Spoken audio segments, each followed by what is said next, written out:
നമ്മളിനി ഡാമിൻ്റെ മുകളിൽ കയറാൻ പോവാണ് ഗൈസ്. ഇവിടെ നല്ല രസമുണ്ട്, നല്ല പച്ചപ്പ് നിറഞ്ഞൊരു സ്ഥലമാണ്. ഞാൻ ഇവിടെ ആദ്യമായിട്ടുള്ള ഗൈസ് വരുന്നത്. ഐ ലവ് നെയ്യാർ എന്ന് പറഞ്ഞിട്ടൊരു സെറ്റപ്പൊക്കെ ഇവിടെ ഉണ്ട്. ടോട്ടലി അടിപൊളി സ്ഥലമാണ്. എന്തായാലും നിങ്ങൾ നോക്കുക കേട്ടോ. എന്തായാലും നിങ്ങൾക്ക് വന്നിട്ടുണ്ടാവാം. അപ്പോൾ നമുക്ക് ഫ്രണ്ട്സായിട്ടായാലും ഫാമിലി ആയിട്ടായാലും നമുക്ക് എൻജോയ് ചെയ്യാൻ പറ്റുന്നൊരു നല്ലൊരു പ്ലേസ് തന്നെയാണ് ഈ നേടം വരുന്നത്. പക്ഷെ ഞാൻ എന്തായാലും ഇനി അവിടെ പോയിട്ട് നമുക്ക് കാണാം. അവിടെ പൈൻ മരത്തിൻ്റെ കുരുക്കൾ വരെ കണ്ടോ. പൈൻ മരത്തിൽ നിന്നുള്ള സംഭവമാണ്. എൻ്റെ പേരെന്തോ പറയുന്നത് ഓർമ്മയില്ല. എന്തായാലും കൊള്ളാം, നല്ലൊരു സ്ഥലമാണ്. നമുക്കിവിടെ ബോട്ടിങ് വരുന്നുണ്ട്. അല്ലാണ്ട് സഫാരി പാർക്കൊക്കെ ഉണ്ടായിരുന്നു. ഇപ്പോൾ ഉണ്ടോയെന്ന് അറിയത്തില്ല.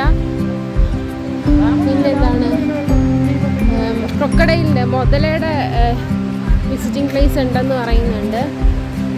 നമുക്ക് നോക്കാം.